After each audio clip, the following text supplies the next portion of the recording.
Joining us for the second week in a row on Houston Sports Talk to break down the Texans draft is 7:90 a.m. and RotoExperts.com NFL guru Jayson Braddock. Last week he gave us some strong opinions on what the Texans should do, and this past weekend we found out how much they listened. Thanks for coming back with us, Jayson. I'll let you start off with the positives. What did the Texans do right, and who did they get right in the draft, do you think? Well, with the Texans, I think what they did, they stayed true to their board from the beginning to the end. Obviously, they trusted their evaluations, and it doesn't matter if it's the Texans, the Colts, the Steelers, or whoever it is. You're not always going to see eye to eye with what you're seeing because 32 NFL teams don't see eye to eye. I've said all along during this whole process that if I were the Houston Texans, I wouldn't draft a quarterback to a third or fourth round. So that's exactly what the Texans did, and I didn't expect them to do that. But throughout the process, they considered moving back up into the first round to draft Jimmy Garoppolo. Obviously, the next question is, well, when he was available there at 33, why didn't they take him? They had a whole night to think about it. The only thing I could figure is that they came to the conclusion that, hey, these quarterbacks are slotted. The second one didn't come off the board until pick 22. The third one didn't come off the board until somebody traded up to pick 32 to select them. So they took a calculated risk. They felt that their quarterback, Jimmy Garoppolo, could have possibly slid to 65, and they could get their third-round guy there, get their quarterback there in the third round.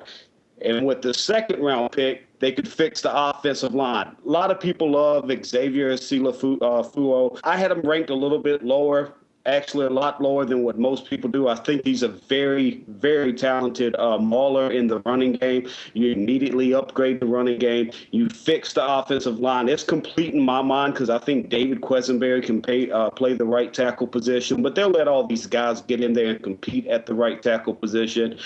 So that pick fills a couple needs on the offensive line. In my mind, it gives the Texans, if Quessenberry looks as good at right tackle as I expect he will, then you have no holes on the offensive line. Brandon Brooks, Philo there at left guard and right guard. Chris Myers, I think they'll look to replace him with Ben Jones if he can prove that he can play in this system at center.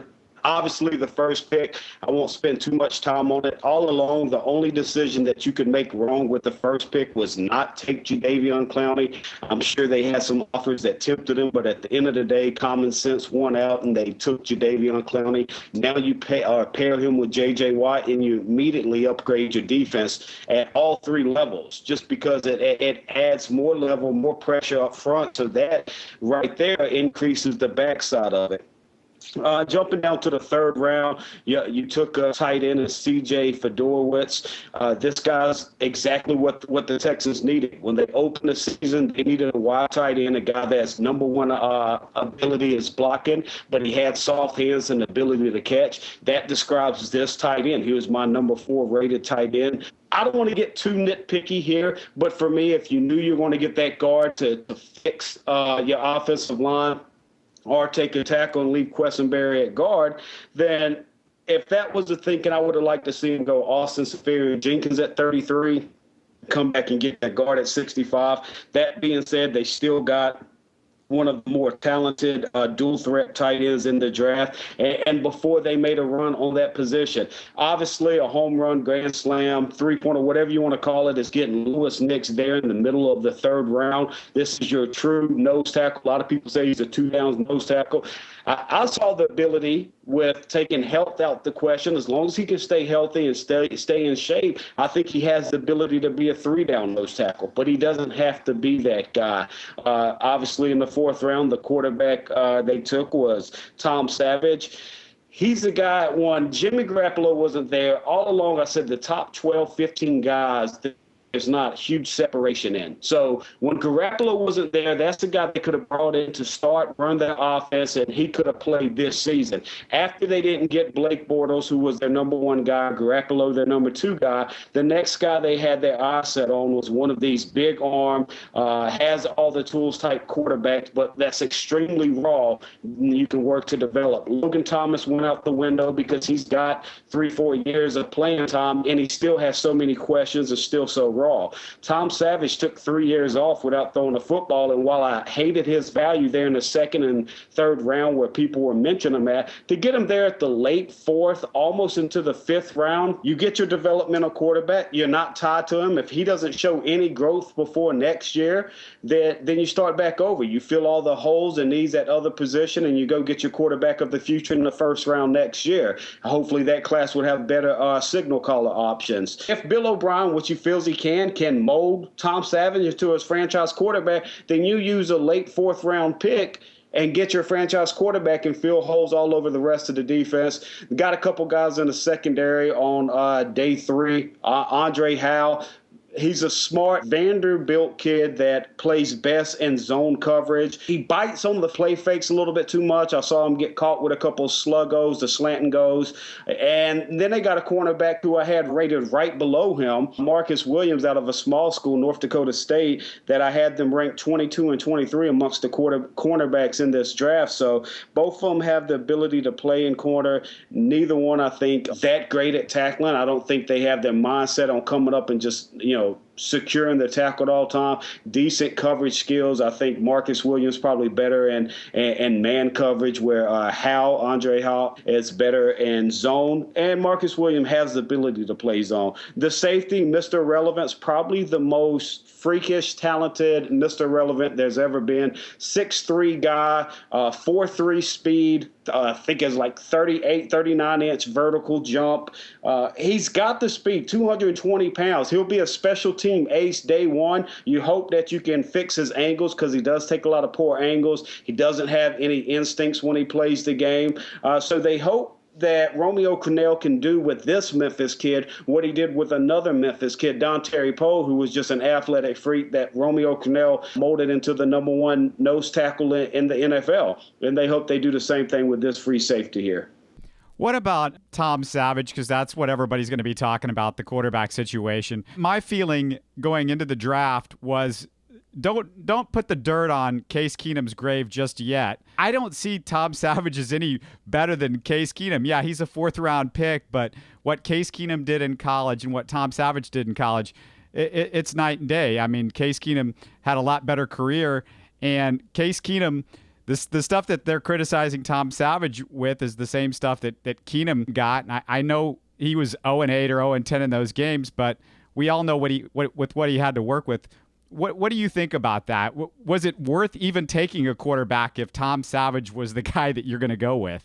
Yeah, on day 3 it is. If they use that pick on day 2, I would tell all the fans, the media, everybody, just to bash the pick. It was a ridiculous pick. It's stupid. But on day 3, that late in the draft, to go get a guy that's got the upside of Tom Savage, and usually I don't like saying upside, but for them to hold off when everything tells them they have to go out there and get their quarterback of the future, and all along I've been saying this is a 2-year process. This team is at best 3rd or 4th in the AFC South. They're not going to the playoffs.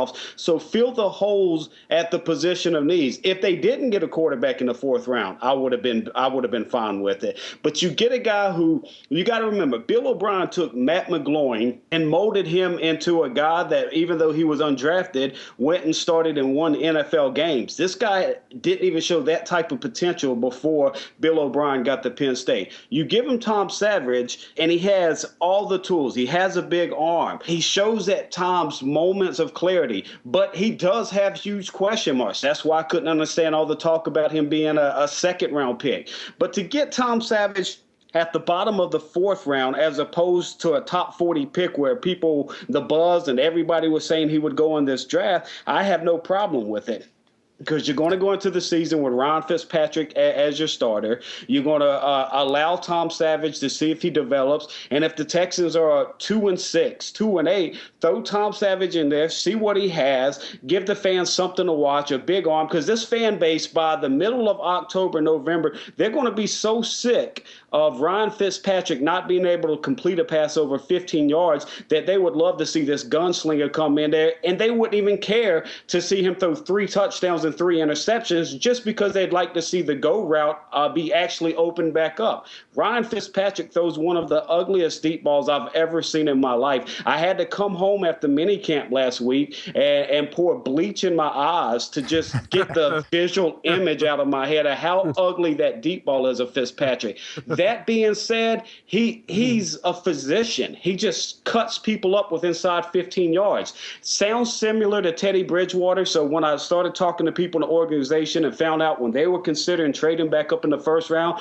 that Manziel and Bridgewater was never a thought in their process. So people that was hoping on that, I could tell you right now, even if they traded back up in the first round, it wouldn't have been for Manziel. It wouldn't have been for Bridgewater. It would have been Jimmy Garoppolo. And as you see, the team that runs the same system as the Texans now, the New England Patriots, picked them up. And they picked them up for 2 reasons. First reason, they needed a backup. Ryan Mallett's in the last year of his contract.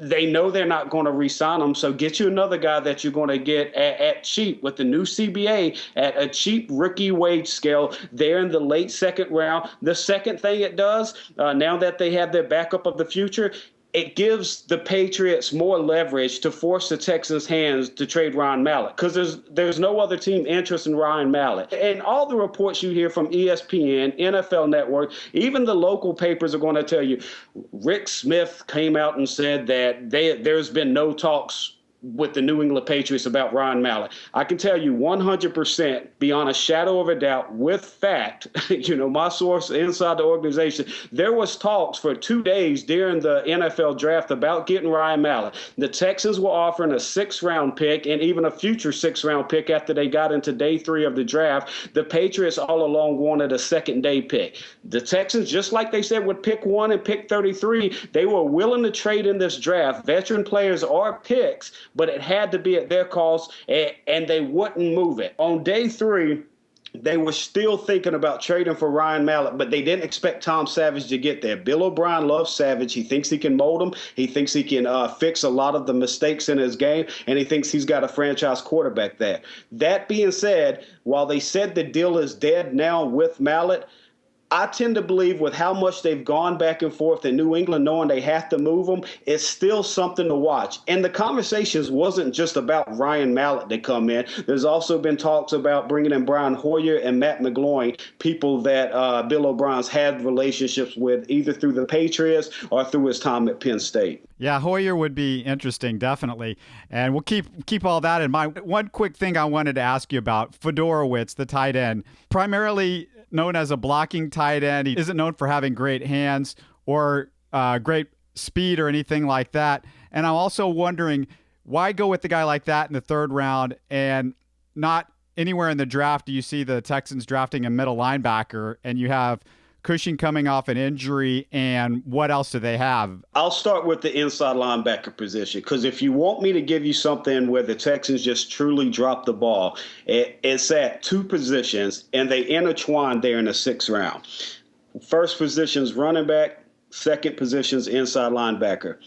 In the 6th round, and I'm not sure if we got to talk about this last week or not, you can call it a man crush, or you could just call it having a quality football IQ about what a player could translate into the NFL.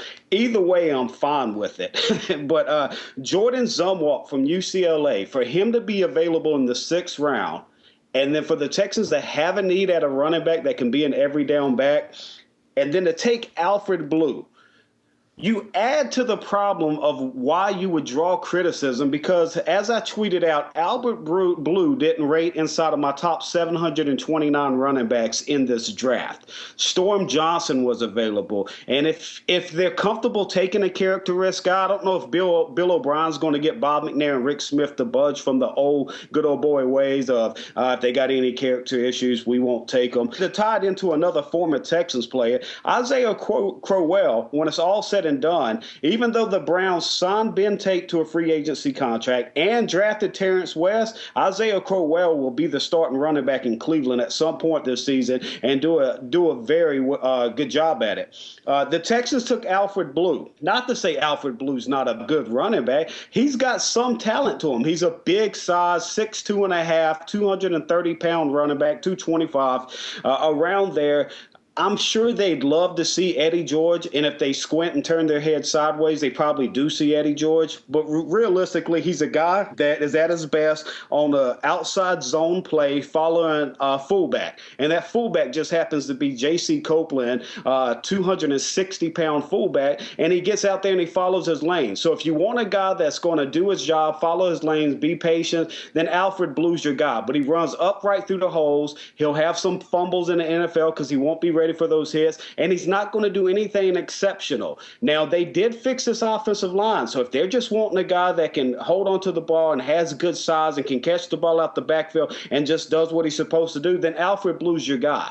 But with Storm Johnson out there and numerous other running backs, Silas Red, and I understand Silas Red transferred from Penn State to USC during all the things that happened when Bill O'Brien first got there, so I'll give him a pass on that. But for Storm Johnson, David Fluellen, who I compare to the next Arian Foster, just by the size and the way he runs, to pass on those guys and get a guy named Albert Blue that realistically didn't rank inside my top 30 running backs, that's a horrible decision in its own right. But to factor it in by passing on Jordan Zumwalt, a guy who said he compares himself to Brian Cushion, I compare him to Kiko Alonso, a guy that would be your best, by far, coverage inside linebacker. He plays with instincts, and he reminds you of Kiko Alonso. You could have got him in the 6th round. Instead, you pass, and then a good organization that knows how to draft well there on day 3, the Pittsburgh Steelers adds them, and now for the next 10 years, we'll be sitting there wondering why the Texans didn't take Jordan Zumwalt, who's helping the Steelers go to, their 7th Super Bowl championship?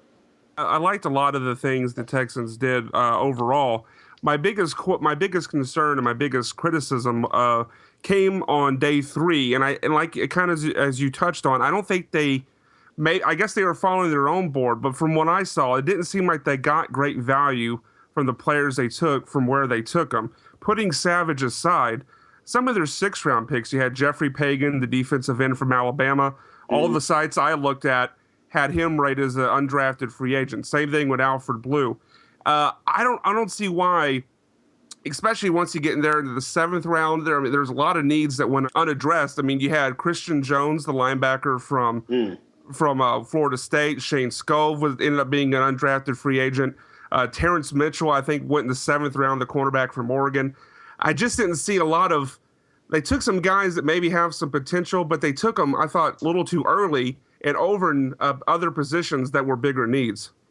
I 100% agree with you there. And some of the names you mentioned, you looked at how Christian Jones, we talked about that inside linebacker position. This is a guy who's versatile enough to play both inside linebacker positions in the Texans 3-4. And if push came to shove, he has the ability to even kick outside and play outside linebacker in the Cornell system. And if you question that, you can kind of look at Jacksonville, which I know runs a 4-3, but they drafted his teammate, Telvin Smith, who's only about 220 pounds, but you use him dynamically and creatively to let him get on the edge and come outside in space. You could do the same thing with Christian Jones. So he goes undrafted. He goes to a team with the Bears that are now three deep at every position in their 4-3 linebacker position. They got 9 linebackers that I graded it as the potential of being a starter or quality backup in the NFL. And the Texans are sitting there with the same position they were last year,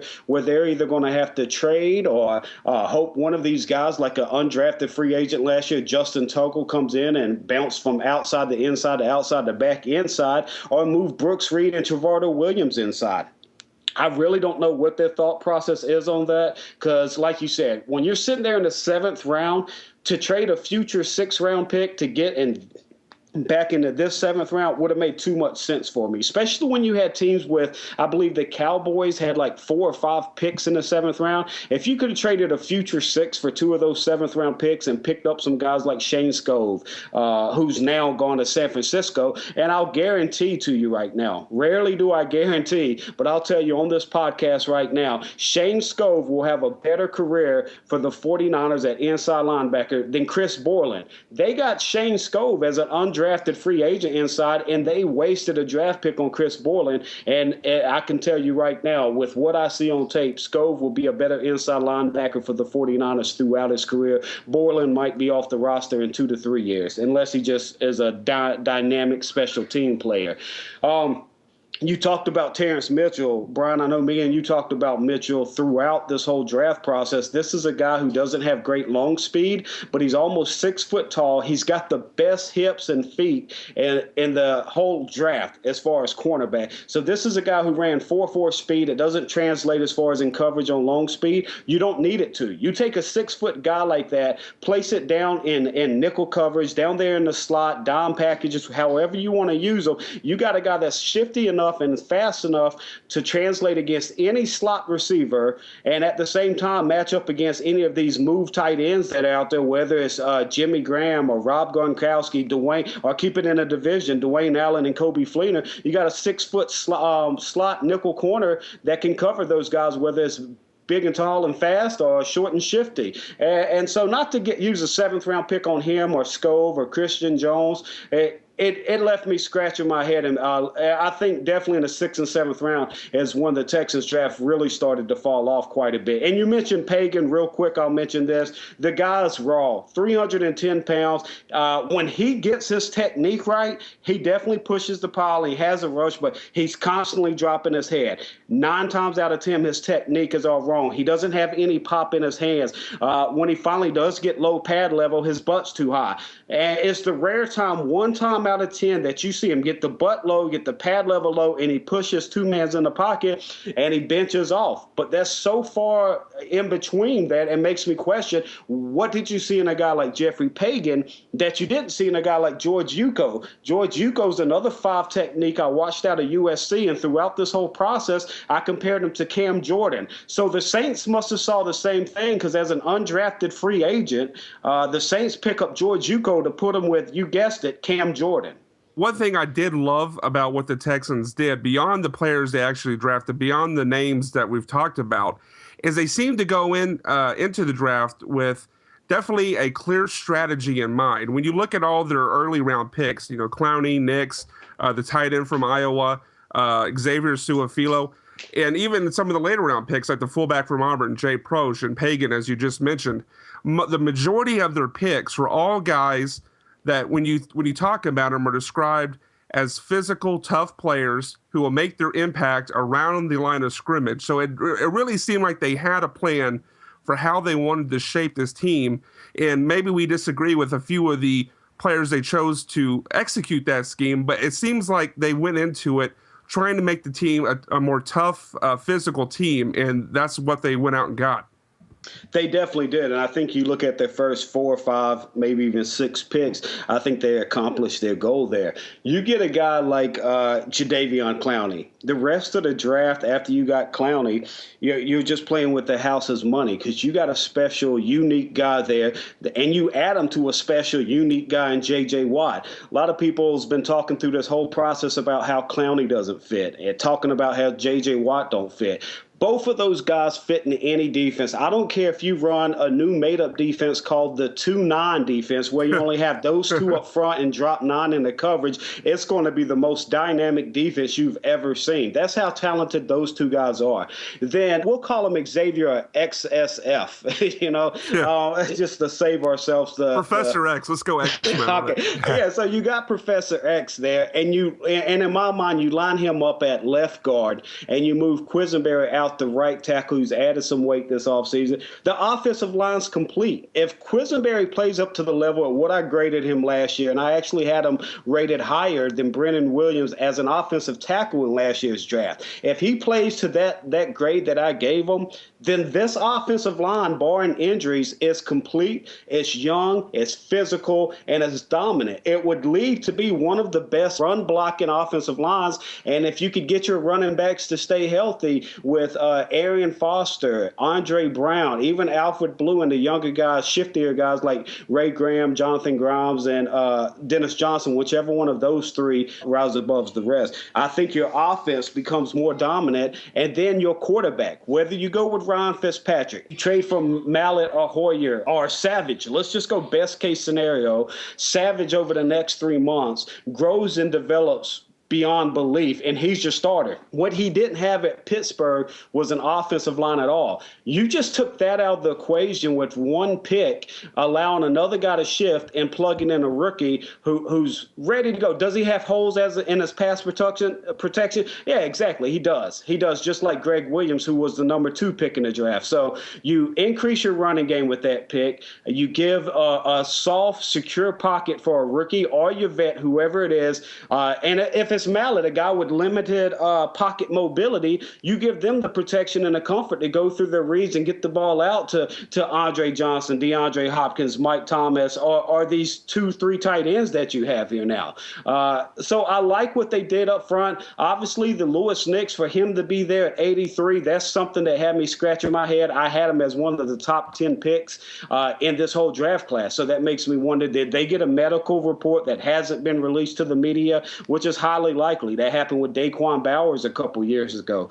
If Lewis Nicks turns out to be completely healthy, just the picks of the guard, the tight end, Jadeveon Clowney, and Nicks, to add a healthy Lewis Nicks to J.J. Watt and Jadeveon Clowney, let's switch that 2-9 defense to a 3-8 defense. And, man, let's just tell the secondary just to relax and sip on some Capri sodas. Hey, Jason, I have to get back here. You were right when you were saying that this is a 2-year process. I think a lot of people forget that the Texans just have so many holes, especially for the quarterback. You know, that's something that if Savage, like you said, doesn't work out, that they can address next year as their developmental quarterback this year being Savage, and, you know, look for their franchise quarterback next year if that doesn't work. But a lot of people want the instant gratification. Texans are going to be playoff contenders this year. But what I wanted to ask is that a lot of times later in the rounds, the 6th, 7th round, and among the undrafted free agents, the Texans have had so many problems on special teams over the years, especially under the Gary Kubiak teams. Are there some guys that can improve the special teams that you see from the guys that they've drafted, or maybe among the potential undrafted free agents they just recently acquired? Well, the best undrafted free agent I saw was the cornerback, I would say, Marcus Williams. I didn't really, when I was watching him, evaluate him as a special team player. The safety, Mr. Irrelevant, it would shock me, and rarely would I say I'd be shocked by Mr. Irrelevant not making the roster. It would shock me if Lonnie Ballantyne doesn't make this roster, not because of his play as a free safety, or even if they try to mold him into a strong safety, because obviously there's only 2 players really slotted that position on the roster right now. But it would shock me because I think that pick was definitely made with special teams in mind. 6'3", 220 with 4.3 speed. Yeah, I don't care about the angle you take. Go downfield, be a gunner on punts, on kickoffs, be the first one downfield, slam into 2 or 3 bodies and let somebody else make the play behind you.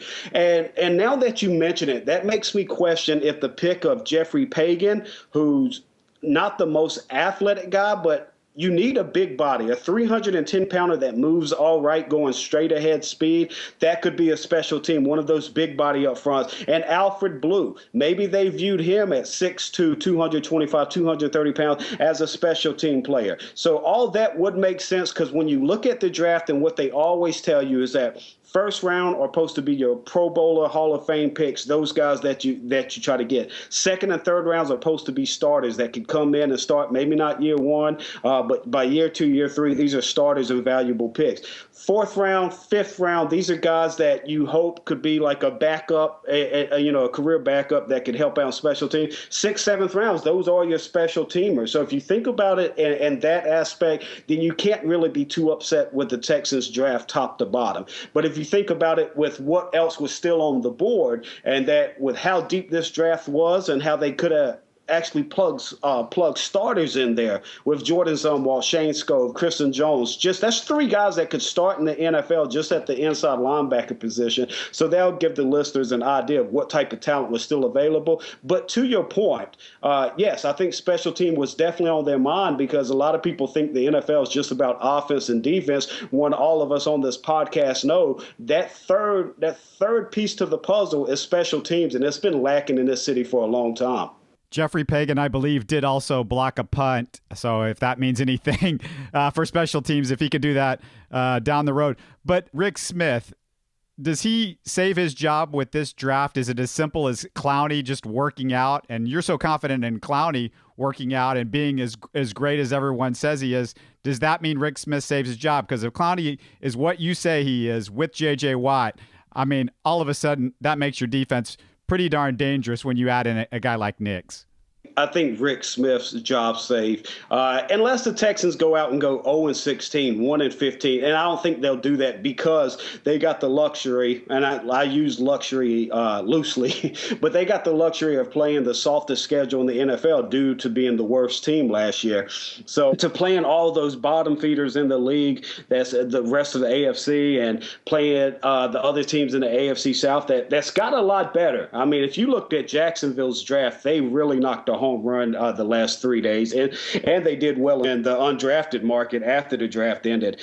But I think Rick Smith's job safe. Texans probably go out there, win 5, 6, maybe seven games this year. They know it's a 2-year process. They let Rick Smith continue to learn and understand what Bill O'Brien and Romeo Crennel's looking for. Bring him back for a year or two, and I think 2015 is the year that if the Texans aren't back competing to win the division and getting a playoff spot, then I think that's when Bob McNair has to have a talk with Rick Smith, and his job would be on the line in 2015. Hey, Jason, really quickly, you were just mentioning the other teams in the division. You thought Jacksonville had a great draft. Can you go over just the other AFC South teams briefly and describe how you think that they did, the Texans' opponents? Everybody, including myself, was wondering what Jacksonville was thinking, taking Bortles with the 3rd pick. That being said, Gus Bradley's already come out and said he don't plan to start him this year, which is a great thing, because most of the time you draft somebody in the top 10, and if he actually does that, it'll be great, because one of the things that's kind of stunted the growth of Ryan Tannehill is drafting him there in the top 10 for the Dolphins and forcing him to play right away. So if Bortles gets a year off, he's got so many weapons. I tweeted out earlier that there's 8 wide receivers on the Jaguars rosters that I gave grades of ability to start in the NFL. And one of those guys was my number 2 wide receiver in this draft, Allen Robinson, and my number 11 wide receiver in this draft, Marquise Lee, who all you really have to do is let Allen Robinson line up at the X, Y, the Z, move across the field. And if he can't shake and get open, you got Ace Sanders and Cecil Shorts that are able to create their own window. And if all else fails, you just throw a bubble screen to Marquise Lee and let him create with his acceleration. Then they added the guy the Texans should have added, who scored 2 touchdowns and had a 3rd one called back against Bill O'Brien this year, Storm Johnson. Poor Toby Gerhardt. He finally gets a free agent contract to be the man. They signed Storm Johnson. I'd be surprised if Storm Johnson doesn't have a better year for Jacksonville than Toby Gerhardt does. And they filled a bunch of needs on the defense, like Telvin Smith. I believe they had a couple other players to add to that secondary out there. Yeah, they got Aaron Colvin, the guy who's coming off an injury, if I'm not mistaken, and he was my number 4 rated quarterback. So they thought smartly, and they thought to be competitive this year, I'd have them finishing number 2 in the AFC South. I think Indianapolis had a horrible draft, didn't really like a lot of the moves Indy did. Obviously, it was affected by trading your 1st-round pick for Trent Richardson. And Tennessee was kind of hit and miss. They had some good picks in there. And to get Zach Mettenberger, my number 4 quarterback in this draft in the 6th round, obviously we know all the character issues and everything. If they can keep him out of trouble, and if Lockett gets hurt again, Mettenberger could have one of the best years of all these rookie quarterbacks. Keeping an LSU guy out of trouble, that seems like a full-time job these days. But, yeah, it's funny because they got Mettenberger and Jacksonville got Bortles, and those were 2 guys that were in the conversation with the Texans. So that should be interesting to see how that works out for or against the Texans. But, Jason, great stuff, and great to finally talk to you about actual players instead of speculation. Thank you so much for coming on with us again. Okay, do you have your 2015 QBs already right now? I don't even have a clue who they are. I'm a little different. I don't even start looking at them till January. Right now, I got a pillow and a sheet next to me, just ready for nap time. Yeah, imagine. Yeah, well deserved. Yeah, thank you very much, Jason. Jameis Winston, I was just going to say that's probably the first guy on your list. I'll give you that hint for next year if he can stay out of jail, too. That's another guy. But thank you so much. That was Jayson Braddock.